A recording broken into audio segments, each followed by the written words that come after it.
उत्तर प्रदेश के चुनाव में पहले चरण का मतदान हो चुका है। दूसरे चरण का मतदान 15 फरवरी को होना है, जिसमें 11 जिले हैं और 67 विधानसभा सीटें हैं। ये 11 जिले हैं मुरादाबाद के मंडल के 5 जिले, बरेली मंडल के 4 जिले, लखीमपुर खीरी और सहारनपुर। इन इलाकों में राजनीतिक पार्टियों ने अपने तमाम मुद्दों को विभिन्न मंचों से आवाज दी, लेकिन हमारे चुनावी चौपाल का मंच होता है आवाम के मुद्दों के लिए आवाज देना। और हम पहुंचे हैं बरेली ये जानने के लिए कि यहाँ के लोगों के क्या मुद्दे हैं, क्या सोचते हैं वो जब राजनीतिक पार्टी अपने घोषणा पत्रों में बड़े बड़े वादे करते हैं, और इन वादों को किस तरह से परखा इन्होंने। पिछले 5 सालों में सरकार ने जो वादे किए थे, जो दावे किए थे, कितने खरे उतरे हैं, इनसे जानेंगे। क्योंकि ये वो जनता है जो 5 साल में मानसिक चुनाव भी लड़ती है तमाम योजनाओं पर, तमाम घोषणाओं पर, जब योजनाओं के क्रियान्वयन पूरे नहीं होते और उनका असर जमीनी लोगों तक नहीं पहुंचता है। आइए शुरुआत करते हैं इन लोगों से जानने की। और हम ये बता दें कि हमारे साथ इस ऑडियंस में युवा भी हैं, महिलाएं भी हैं, हर वर्ग का आदमी है और तमाम क्षेत्रों से जुड़े ये लोग हैं। सबसे पहले आपसे जानना चाहूंगी, क्या वो मुद्दे हैं जो आप राजनीतिक पार्टियां इस समय चरम पे प्रचार है और प्रचार आने वाले चरणों का भी हो रहा है, किन मुद्दों को आप खोया हुआ पाते हैं इस प्रचार में? मैं पकड़ती हूँ, आप बात। मैडम, ऐसा है कि मैं एक गवर्नमेंट एम्प्लॉय हूँ। हम लोग जो भी टैक्स देते हैं उसका यूज़ विकास के लिए होना चाहिए, और मैं देखता हूँ कि हमारे उत्तर प्रदेश में मूलभूत सुविधाएं नहीं है। सड़क के नाम पे गड्ढे हैं, लाइट के नाम पे नथिंग। तो जब हम उस टैक्स का यूज़ कहाँ होता है, वो लोग अपने पर्सनल उसके लिए यूज़ कर रहे हैं। कोई लैपटॉप बांट रहा है, कोई सुविधा दे रहा है, कोई कुछ दे रहा है, तो हम लोगों को हमारे टैक्स का आउटपुट नहीं मिलता है। तो आपको लगता है कि आपके टैक्स का जो पैसा है वो मिसयूज हो उसका मिसयूज हो रहा है, और वो मिसयूज आपको घोषणा पत्रों के ऐलान में दिखाई दे रहा है। अच्छा, इस पर और बात करेंगे। आपसे जानना चाहेंगे, क्या वो मुद्दे हैं जो आपको लगता है जो आप लोगों के मुद्दे हैं? बेसिक आम आदमी की हैसियत से मैं कहना चाहूँगा कि सुरक्षा। लगभग 3 साल पहले सरकार ने महिला सुरक्षा के लिए 1090 चालू करा था। वर्तमान में 100 डायल चालू करा है, और उससे पहले चीता मोबाइल के नाम से इनकी बाइक टीम चलती थी। उनका उद्देश्य क्या था और आज वो किस स्थिति में है? केवल गली कूचों के किनारे पे खड़े हुए उघाई और उघाई, इसके अलावा कोई मकसद नहीं है। साथ ही एक शब्द आता है मुफ्तखोरी। लैपटॉप, मोबाइल, देसी घी, अनाज हम क्यों देते हैं? हम लोगों को टैक्स कि इन लोगों के लिए हम यदि सरकारें रोजगार के तैयार कर दे तो लोग लैपटॉप और मोबाइल अपने आप खरीद लेंगे, उन्हें कोई जरूरत नहीं है सरकार से भीख लेने की। तो आपका कहना है कि इस तरह की योजनाएं या ये नीति होनी चाहिए सरकारों की कि जिसमें रोजगार उपलब्ध हो लोगों को। उन्होंने बात की 1090 की, 100 नंबर की गाड़ियों की। महिला सुरक्षा की नज़र से क्या आप लोगों को दिखता है, कितना सुरक्षित आपका बरेली? मैम, सुरक्षित तो बिल्कुल भी नहीं है। सरेआम लड़कियों को परेशानी होती है, प्रॉब्लम होती है, तो सरकार को ये बनाना चाहिए कि जो पुलिस वाले हैं वो प्रॉपर लड़कियों का ख्याल रखें। लड़कियां अपने आप ही झगड़े निपटा रही हैं, लड़कों से लड़ रही हैं। लड़कियां पूरी तरीके से सुरक्षित नहीं है बरेली में, मेरे ख्याल से, जहाँ तक मुझे लगता है। एक बात और जानना चाहूँगी कि पूरे उत्तर प्रदेश में सफ़र करते समय हमने 50 किलोमीटर के दायरे में भी कहीं और कहीं उससे आगे 100 नंबर की गाड़ियां देखी हैं। ये क्या दर्शा रही है? प्रदेश की कौन सी स्थिति? क्या कानून व्यवस्था दुरुस्त है या कानून व्यवस्था बिल्कुल चरमरा गई है? मैडम, मुझे जहाँ तक लगता है कि ये 100 नंबर की गाड़ियाँ ना एक सरकार का इस समय में, जिस समय की जो है आचार संहिता लगी हुई है, उस समय में ये एक तरह का वो एक पर्टिकुलर पार्टी की जो है ना एडवर्टीजमेंट भर है। अच्छा, आपको लगता है कि ये प्रचार माध्यम हो गया? केवल प्रचार माध्यम है। इसमें जो है पार्टी के तरफ से कुछ करने का ठोस जो है मंशा नहीं दिख रही है। ऐसा क्यों आपको लग रहा है? मैं इसलिए जानना चाहूंगी कि क्या कानून व्यवस्था रही कि जिस पे आपकी ये राय है? देखिए साहब, गाड़ियां जगह जगह पे खड़ी कर देने से केवल ये बस इसी बात का सिंबल है कि ये एक पर्टिकुलर पार्टी द्वारा इम्प्लीमेंट की गई चीज़ है, लेकिन उससे जो है कानून सुधर गया या कानून व्यवस्था सुधर गई, ऐसा दिखता नहीं है। कानून व्यवस्था कैसी? कानून व्यवस्था का मतलब जब किसी व्यक्ति को कोई परेशानी हो और किसी पुलिस वाले के पास जाए तो वो सेफ्टी महसूस करे। बनस्पत इसके कि पुलिस वाले के पास जाने के बाद में हमें डर महसूस हो, हमें पुलिस वाले के पास जाने में एक सेफ्टी महसूस होना चाहिए, एक आदर महसूस होना चाहिए कि ये हमारा जो है रक्षक है। ना कि ऐसा लगे कि जो है वो आदमी हमारे लिए किस तरह का डर है। क्या इस बात की कमी लगती है आपको भी? जहाँ तक 100 नंबर का आपने सवाल किया, अब से 3 साल और 4 साल पहले जो था, दूर दूर तक कहीं हम पुलिस बुलाते थे, मिलती नहीं है। आज हम 15-20 मिनट में या 25 मिनट के अंदर 100 नंबर की गाड़ी हमारे पास पहुंचती है। तो जो असामाजिक तत्व थे, जो गुंडा एलिमेंट जिसको जो आरोप लगाते हैं, लोग कहते हैं कि नहीं सरकारी ऐसा है, वो गुंडागर्दी बढ़ी है, उसमें उनमें खौफ है। एक हर जगह उन्हें दिख रहा है कि 100 नंबर गाड़ी। अच्छा, उस खौफ को उस लड़की ने कहा कि उन्हें सड़क पे चलने में असुरक्षा की भावना है और लड़कियां सेफ नहीं है, उन्होंने कहा। और लोगों से जानते हैं, ये आपकी अपनी राय है, आपसे जानना चाहेंगे। आप लगातार अपना सिर हिला रहे थे जब वो बोल रहे थे। मैडम देखिए, बरेली नगरी जो हमारी है, ये इस समय जाम नगरी कहलाती है। जाम की स्थिति चरम पर है। और जहाँ तक विकास की बात करते हैं, पार्टियां विकास की बात तो सारी पार्टी अपने मैनिफेस्टो में करती हैं, लेकिन जिस तरह से विकास होना चाहिए प्रॉपर, उस तरह से विकास नहीं हो पाता है। देखिए, शिक्षा का स्तर निरंतर हमारा गिरता जा रहा है। आज का युवा क्या चाहता है? आज का युवा अच्छी शिक्षा और रोजगार चाहता है, ना कि ये लोभावने। अब देखिए, गेहूं और देसी घी की इन्होंने मैनिफेस्टो में किया है। आप देखिए कि हम गरीब इतनी, उनकी क्वालिटी देखा करें आप, कि इतनी क्वालिटी, गिरी हुई क्वालिटी हम लोगों को अनाज की मिलती है। तो आज का युवा रोजगार चाहता है, अच्छी शिक्षा चाहता है, चिकित्सा चाहता है। और देखिए, लड़कियां हमारे शहर की असुरक्षित महसूस करती हैं, अपने आप में हीन भावना की जीती हैं। उनके लिए कोई भी, और क्राइम दिन पर दिन बढ़ता जा रहा है, भ्रष्टाचार दिन पर दिन बढ़ता जा रहा है। और इस शहर में किसी तरह की कोई सहूलत नहीं दी जा रही है। व्यापारी अपने आप को बहुत ही उपेक्षित महसूस करता है। शाम 6 बजने के बाद वो सोचता है, अगर मेरे पास कैश है तो मैं कैसे इसको घर तक सुरक्षित पहुंचूंगा, नहीं पहुंचूंगा। दिन दहाड़े लड़कियों को छेड़ा जा रहा है, दिन दहाड़े अत्याचार हो रहे हैं, डकैती और मर्डर तो आम हो गए हैं। ऐसी विकास की सरकार की बात करते हैं आप? ऐसी विकास की सरकार नहीं चाहिए। हमें युवाओं को रोजगार चाहिए, जनता का हित हो वो काम चाहिए, वो मैनिफेस्टो में होना चाहिए। मैं यही चाहता हूँ। मैं अमन का शहर, बरेली हमारा अमन का शहर है, नाथ नगरी कही जाती है, ना कि ये जाम नगरी। मैं जाम नगरी से मुक्ति चाहता हूँ, इस शहर का विकास चाहता हूँ। और इसको स्मार्ट सिटी कहने का इन्होंने एक वो दिया था, आज स्मार्ट सिटी को उन्होंने अमली जामा नहीं पहनाया। मैं आपसे ये जानना चाह रही हूँ, क्या हुआ है आपके यहाँ पर और क्या आप लोगों के मुद्दे हैं? देखिए, मुद्दे हमारे यहाँ बरेली को अगर आप लेके कहेंगी तो बेसिक चीज़ 3 चीज़ों के हैं: सिक्योरिटी, स्वास्थ्य और शिक्षा। देखिए, हमारे जितने कैंडिडेट आज पार्टी में खड़े हुए हैं, आई थिंक 80% के डिग्री कॉलेजेस हैं, टेक्निकल कॉलेजेस हैं, लेकिन कोई बेसिक शिक्षा में नहीं इंटरेस्टेड है कि बच्चों को वहाँ से बढ़ा के लेके आए जो खुद एबल हो जाए अपनी जॉब लेने के, हकदार बनने के, कि नहीं मैं करूँगा। वो क्या कर रहे हैं? हमारे बच्चे छोटे हुए, किसी को जरदोजी काम पे बैठा हुआ है, कोई मोटरसाइकिल का काम सीख रहा है, उसके बारे में नहीं है। आपका कहना है प्राथमिक शिक्षा का स्तर भी खराब हुआ है और उस पे दाखिले भी नहीं। डिफरेंस है एक लोकल आदमी में, एक धन्ना सेठ में।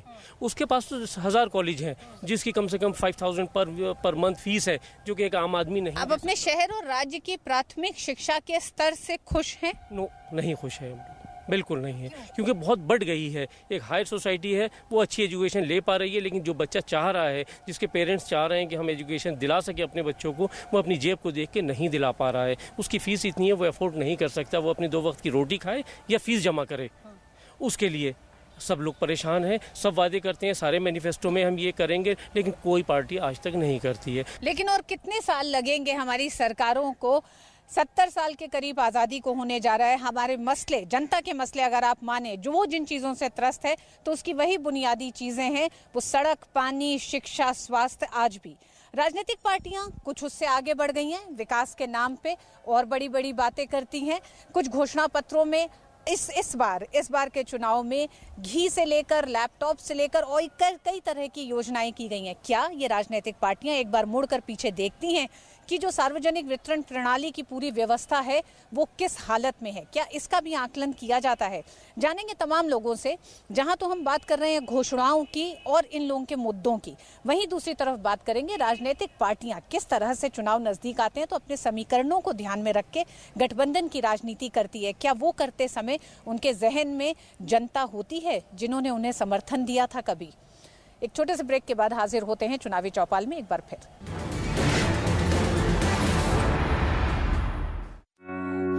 इन हाथों ने हमें चलना सिखाया, बरसों से रिश्ता कायम, मुश्किलों से लड़ने का जज्बा जगाया,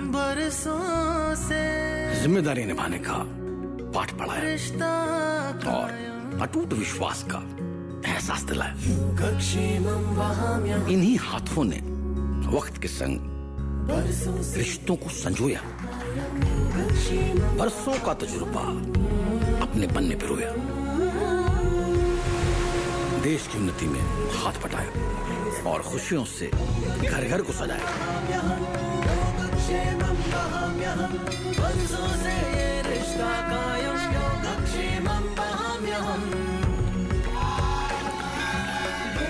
ये सुनहरा सफर है 60 सालों का, सुरक्षा और समृद्धि भरे हाथ सदा आपके साथ।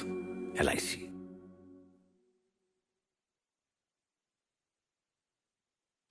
अब मैं अपने लाइफ की सबसे बड़ी मूवमेंट लीड करने जा रहा हूँ, जो इंडिया के लिए बहुत जरूरी है। आपको खड़ा होना पड़ेगा मेरे साथ टीम स्वच्छ भारत मिशन का हिस्सा बनकर, और हम सब मिलकर एक ऐसा इंडिया बनाएंगे जहाँ हर कोई टॉयलेट यूज करता हो, क्योंकि जब सब टॉयलेट यूज करेंगे तो सब प्रोग्रेस करेंगे।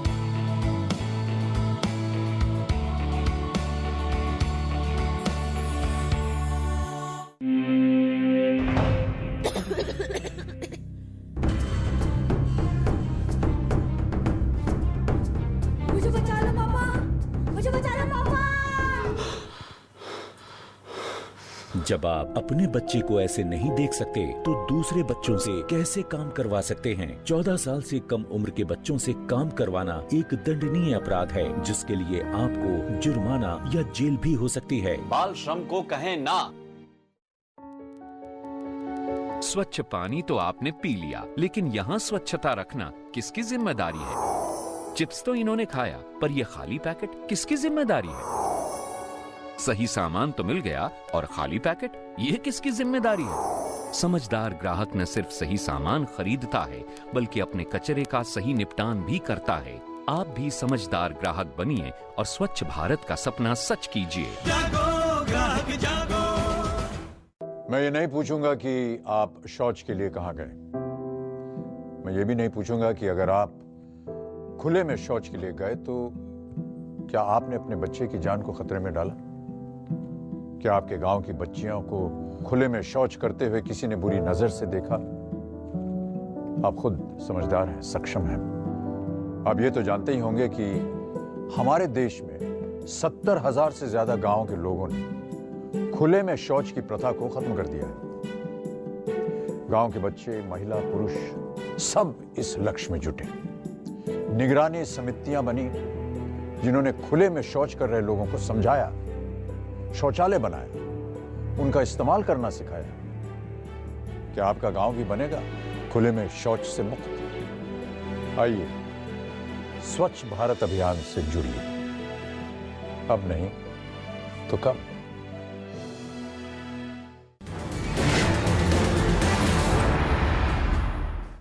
और हम चुनावी चौपाल कर रहे हैं बरेली के रोहिलखंड विश्वविद्यालय से। पहुंचे हैं बरेली जानने के लिए कि क्या लोग सोचते हैं, क्या हैं उनके मुद्दे, राजनीतिक पार्टियों के गठबंधनों पर भी क्या सोच है। इन चुनाव के शुरू होने, चुनाव की तारीखों की घोषणा से पहले कांग्रेस जब प्रचार करना शुरू किया तो उसने शुरुआत की 27 साल यूपी बेहाल। उसका सीधा सीधा कहना यह था कि समाजवादी पार्टी, बहुजन समाजवादी पार्टी और भारतीय जनता पार्टी, ये लोग पिछले 25-27 साल में रहे और 27 साल से यूपी बेहाल है। लेकिन जैसे जैसे चुनाव की तारीखें नज़दीक आने लग गई और राजनीतिक तापमान मापा गया तो उसमें समाजवादी पार्टी से ही गठबंधन कर लिया गया। आप तमाम लोग इस पूरी राजनीति को देख रहे हैं, क्या लगता है जनता को जब इस तरह के गठबंधन होते हैं? देखिए मैम, ऐसा है कि इस तरह के गठबंधन जो हैं वो देश और प्रदेश में अमन और चैन बनाने के हक में हैं। मैं इसका समर्थन करता हूं। तो फिर ये बताइए साहब, जब कांग्रेस जब प्रचार जिस समय कर रही थी, 27 साल बेहाल की बात कर रही थी वो, और उसने 200 से ज्यादा दंगे गिनाए पिछले 5 साल में जो समाजवादी पार्टी के दौरान हुए। मुजफ्फरनगर के दंगे की चढ़ चढ़ के उसने बात की और उसका सीधे जिम्मेदार समाजवादी पार्टी को ठहराया। आप अमन और चैन की बात कर रहे हैं, फिर ये अवसरवादिता है या अमन और चैन के लिए है? देखिए ये उनकी सोच कुछ भी हो सकती है। आप जो बात कह रहे हैं आप तो उसी पे अपनी राय बनाएंगे जो राजनीतिक पार्टियां कह रही हैं, या तो आपकी ख्वाहिश कुछ और है और आप उसको खबर में तब्दील करने के लिए आप कह रहे हैं कि आज मैं इसे अवसरवादिता नहीं मानता, मैं इसे वक्त की जरूरत मानता हूँ, क्योंकि और लोगों से भी वो किस तरह से देखते हैं, आइए जानने और लोगों से भी पूछते हैं। सभी राजनीतिक दल जब जब चुनाव आता है पब्लिक को बेवकूफ़ समझने के लिए ऐसे गठबंधन, चाहे वो कोई सी पार्टी हो, करते हैं। अभी आपने खुद ही कहा कि कांग्रेस का नारा कुछ और था, सपा का नारा कुछ और था। मैं पूछता हूँ कि कहते हैं क्या सपा को, वर्तमान मुख्यमंत्री को क्या अपने जो विकास के वो नारे दिखा रहे हैं, क्या उन्हें जरूरत पड़ गई दूसरे की बैसाखी पकड़ने की? और उस बैसाखी की जो डूबती हुई नाव आज पूरे देश में बन चुकी है। जिस व्यक्ति के साथ कल तक मंच साझा नहीं किया जा रहा था, आज वो गलभैया डाल के घूम रहे हैं। क्या ये पब्लिक को बेवकूफ़ बनाने की कोशिश नहीं है? पर हाँ, ये बात होता है आज पब्लिक बेवकूफ़ नहीं है, वो अपनी बेसिक ज़रूरतों को जानती है और वो सभी राजनीतिक दलों के छल प्रपंच को जानती है। आपसे जानना चाहेंगे, उद्योगों के लिहाज से बरेली एक ज़माने अपने उद्योगों की पहचान से जाना जाता था। पिछले 25 साल में बरेली ने उस पहचान को खो दिया। क्या सरकारों के पास उद्योगों को लेकर कोई स्पष्ट नीति दिखाई दी? क्या उस दिशा में कुछ काम दिखाई दिया? बरेली में सिंथेटिक फैक्ट्री थी, काफ़ी जो है रोजगार मिलता था बरेली के लिए, लेकिन राजनेताओं के गलत व्यवहार से वहाँ की जो है जो यूनियन थी चाहे और वहाँ के जो मालिक थे, मजबूरन उनको जो फैक्ट्री बंद करना पड़ा। तो नेताओं का हस्तक्षेप रहा, उससे नुकसान हुआ पूरे बरेली को। कई फैक्ट्रियां हैं जो बंद हो गई और उससे बरेली में जो है, क्या रोजगार के लिहाज से बरेली में हुआ है कुछ? बरेली में जब से जो है या रोजगार की क्या हालत है, हम ये जानना चाहते हैं। रोजगार के बहुत बुरी हालत है इस समय बरेली की। ना युवाओं को कोई रोजगार है, ना व्यापारियों का व्यापार वर्ग भी बिल्कुल चौपटी है लगभग। और शिक्षा के क्षेत्र में भी जो है कोई इतना वो नहीं है कि प्राइमरी स्तर की जो शिक्षा जो होनी चाहिए वो नहीं मिल पा रही बच्चों को।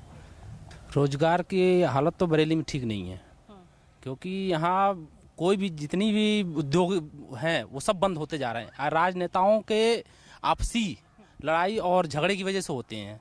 वो हम कांग्रेस के हैं या फिर बीजेपी के हैं या सपा के हैं, तो वो आपसी लड़ाई में ये सारे व्यापार उन्होंने बंद कर दे रहे हैं। इनको ये चाहिए कि कम से कम जो व्यापार चल रहे हैं उनको उसको राजनीति से दूर रखना चाहिए, उद्योगों को दूर रखना चाहिए। लेकिन वो आपसी मतभेद की वजह से सारे व्यापार चौपट कर दे रहे हैं। इस वजह से जितनी भी फैक्ट्रियाँ बंद हो रही हैं उससे बरेली में बहुत ज़्यादा उससे बेरोजगारी फैलती जा रही है। क्या कारण रहा कि जब उत्तराखंड बना उत्तर प्रदेश के बाद तो बहुत सारी इंडस्ट्रीज उत्तराखंड की तरफ चली गई? क्या लगता है आपको, क्या कारण रहा कि यहाँ न टिक के उन्होंने ये चुना कि वो उत्तराखंड बसे? मेरा कहना यह है कि नीति बदलने से होगा, नेता बदलने से नहीं होगा है। जब तक आप नीति सही नहीं लेके आएंगे तो नेता बदलते रहिए आप। वही बीजेपी में है, वही समाजवादी पार्टी में, वही कांग्रेस में है, चेहरा वही है। जब तक ये नीति नहीं बदलेंगे तब तक इस देश का भला होने वाला नहीं है। तो आपका कहना है कि उद्योगों को लेकर कोई स्पष्ट नीति नहीं रही है अभी तक? उद्योगों के विषय में बताऊं, बड़े उद्योगों को छोड़ दिए, छोटे स्तर पर बरेली शहर के अंदर 24 राइस मिलें हुआ करती थीं। 350 से ज़्यादा तेल की मशीनें हुआ करती थी। आज एक भी राइस मिल नहीं है, एक भी तेल मिल नहीं है। पिछले 15 साल के अंदर और ख़ास तौर से उत्तराखंड बनने के बाद पूरा का पूरा कुटीर मध्य उद्योग बरेली से पलायन कर गया है। नीतियाँ प्रदेश सरकारों की, कोई सी भी सरकार रही हो, उनकी रही हैं। तो इसका मतलब नीतियां ऐसी ठोस नहीं रही कि जिससे आप अपने कुटीर उद्योग को बचा पाए हो, इसका एक दुख है आपको? हमारी सरकारें बेरोजगारी भत्ता देती हैं परंतु रोजगार नहीं देती हैं। आजकल देखते हैं जब जो स्मॉल इंडस्ट्रीज वगैरह होती हैं, स्केल इंडस्ट्रीज, लोग अगर लगाते भी हैं, ठीक है, मेरे खुद फादर एक मतलब स्मॉल स्केल एक इंडस्ट्री चलाते हैं, तो मतलब पर्टिकुलरली आप जब देखेंगे तो वहाँ पर क्या होता है, छापेमारी बहुत ज़्यादा होती है। उसमें क्या होता है, वसूली बहुत होती है पुलिस वाले द्वारा, या कि आपके यहाँ मतलब फूड कॉर्पोरेशन है या कुछ है, फूड प्रोडक्शन हो रहा है, तो केवल वो नाम पर कि कहते हैं आपके यहाँ जबरदस्ती का आपके ये भर देंगे कि आपके यहाँ एक्स्ट्रा ये कलर मिलाया जा रहा है, ये हो रहा है, उसकी वसूली कर लेते हैं। तो उस डर से लोग उसको उसमें में क्या कहते हैं ना, एनकरेज नहीं हो रहे कि इस काम को करें, क्यों हम में नहीं आना चाह रहे, क्योंकि तंत्र जो है उसको एक भ्रष्टाचार और उगाही का माध्यम बना रहे। अगर आपके पास मान लीजिए, अगर आप उसको जो है उस पर आप चालान करते हैं, या जो पर्टिकुलर चीज है अगर फॉल्ट हो रहा है उस पर आप करें तब तो ठीक है। आप किसी से पैसा वसूलने के लिए जबरदस्ती उसमें लेकर के चालान कर रहे हैं, रिपोर्ट्स में गलत आप इंफॉर्मेशन डाल रहे हैं, उनको डरा रहे हैं, धमका रहे हैं, लेकिन उसका रिजल्ट कुछ नहीं होता। तो इसका मतलब कि तंत्र में जब भ्रष्टाचार आ जाता है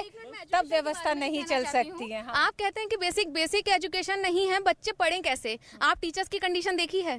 टीचर्स खुद पढ़ाना नहीं चाहते, टीचर्स केवल जुगाड़ के माध्यम से आए हुए हैं। यहाँ पर जितने अपॉइंटमेंट हो रहे हैं टीचिंग में, चाहे वो बेसिक में हो, चाहे टीजीटी पीजीटी से लेके इंटर कॉलेज में हो, वो केवल जुगाड़ से हो रहे हैं। आज भी जो एलिजिबल बैचलर हैं, जो पढ़े हुए ग्रेजुएट हैं, पोस्ट ग्रेजुएट हैं, वो अभी भी अनएम्प्लॉयड हैं। मैडम देखिए, जो शिक्षा पे मैडम अभी बात कर रही थी, जो सरकार है वो अपने आप में उपहास का एक कारण बनती जा रही है। एक तब तो आप मेरिट पे जो बच्चे हैं उनको आप बेसिक शिक्षा एजुकेशन में आप ले रहे हैं, मतलब मैं समझता हूँ कॉन्वेंट स्कूल में सेकंड लेयर जा रही है और बेसिक एजुकेशन में जो फर्स्ट लेयर जा रही है। और दूसरी तरफ आप वहीं पे आके जो इंटर पास शिक्षा मित्र हैं उनको आप परमानेंट अपॉइंटमेंट दे रहे हैं। मतलब मेरी समझ में ये नहीं आ रहा है कि आप क्या एजुकेशन में रहता है। एक तरफ तो आप हाईली एजुकेटेड लोगों को आप एजुकेशन में बढ़ा रहे हैं और दूसरी तरफ आप क्या नाम बोलते हैं, बिल्कुल इंटर पास टीचर्स को जो है जॉब्स दे रहे हैं, वो भी कंफर्म टीचर्स के रूप में। तो ये अपने आप में एक बहुत बड़ा मजाक है। दूसरी चीज़ है विकास की बात जो हम लोग कर रहे हैं। विकास पहले नेता अपना करेंगे या प्रदेश क्या करेंगे, मेरी तो समझ में ये बात नहीं आती। क्योंकि जो लोग 1.5 करोड़ 2 करोड़ लगा के जो इलेक्शन लड़ रहे हैं वो निश्चित तौर से पहले अपना विकास का इन्वेस्टमेंट कर रहे हैं 5 साल के लिए। वो आप लोग हम अपने विकास के लिए थोड़ी कर रहे हैं।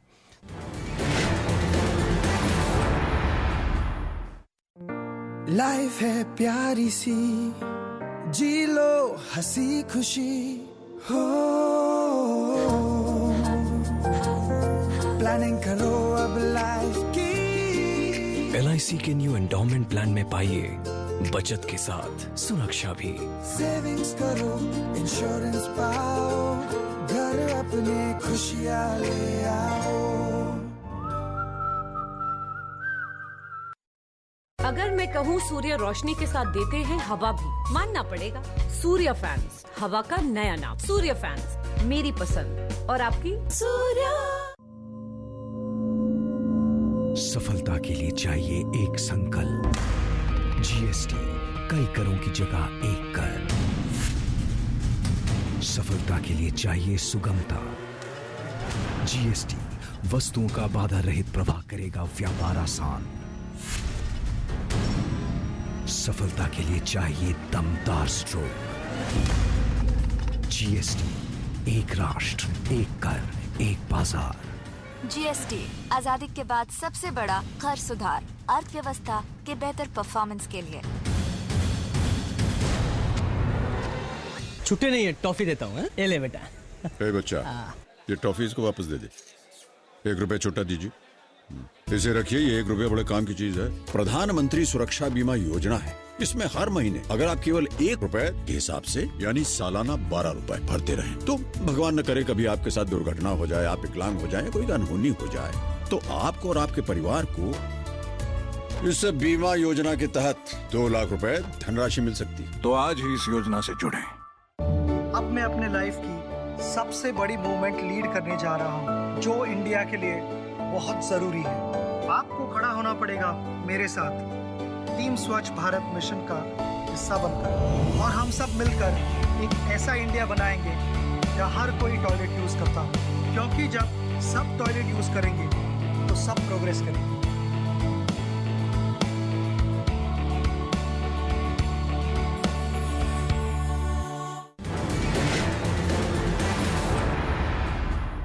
हमारे साथ कुछ महिलाएं हैं, आइए जानते हैं उनके क्या मसले हैं। क्योंकि महिला आधी आबादी, ताकत, और उस ताकत को साधने की भी राजनीतिक पार्टियां लगातार कोशिश भी कर रही हैं।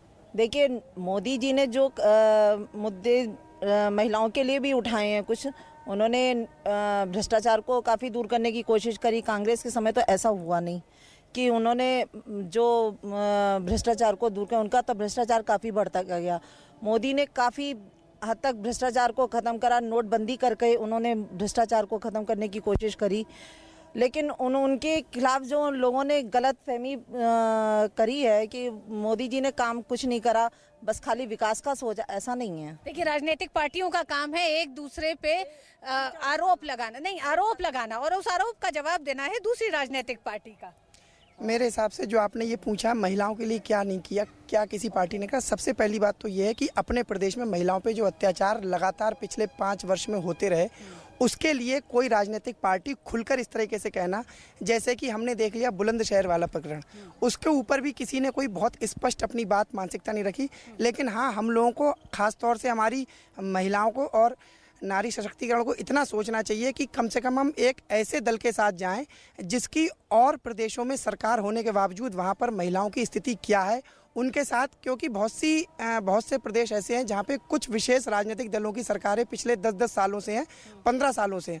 तो यहाँ की महिलाओं को अपनी सरकार, अपने उत्तर प्रदेश और दूसरे प्रदेश की सरकारों के मध्य ये तुलना करना चाहिए कि उन सरकारों ने किस तरह से महिलाओं को यहाँ कैसी है। इस पूरी बातचीत में हमने 2 बातें पाई। पहली ये कि किसी राज्य की समृद्धि उससे दर्शाती है जब वहाँ के लोगों को उस राज्य को छोड़ के पलायन ना करना पड़े। यहाँ पे बड़ी संख्या में लोगों को पलायन करना पड़ता है रोजगार की तलाश में। उसका कारण ये है कि उद्योगों की कमी है। न सिर्फ इस बरेली मंडल की हम बात करें तो पूरे उत्तर प्रदेश में उद्योगों की बड़ी कमी देखी गई है, जिसकी वजह से बेरोजगारी है और यही एक कारण रहा कि लोग बाहर गए। शिक्षा का स्तर धीरे धीरे करके बिल्कुल एक कह सकते हैं कि आज की तारीख में वो निम्न स्तर पे पहुंच गया है। उस प्राथमिक शिक्षा का कोई एक तरह से कोई फायदा नहीं रह गया है जब बच्चे पढ़ के बाहर निकलते हैं। तीसरा सवाल जो यहाँ पे उठ के आया और इन लोगों का जो एक बड़ा मुद्दा है वो है महिला सुरक्षा का मुद्दा। इस चुनाव में महिलाओं का मुद्दा, आधी आबादी का एक बड़ा मुद्दा है उनकी सुरक्षा को लेकर। उनका मानना है कि इंतज़ाम बड़े किए गए हैं लेकिन कोई भी इंतज़ाम ऐसा नहीं है जिसका असर सड़कों पर दिखाई दे, जिसका असर उन तमाम बदमाशों में खौफ के तौर पे दिखाई दे कि वो व्यवस्था से, प्रशासन से, पुलिस से डरे और महिलाएं अपने आप को सुरक्षित पाएं। तो ये थे चुनावी चौपाल में बरेली के लोगों के मुद्दे। अगली चौपाल में हम दिखाएंगे आपको किसी और इलाके के कुछ और मुद्दों से रूबरू कराएंगे। दीजिए मुझे इजाज़त। कैमरामैन विनय और असिस्टेंट विनोद के साथ ऋतु वर्मा, बरेली से।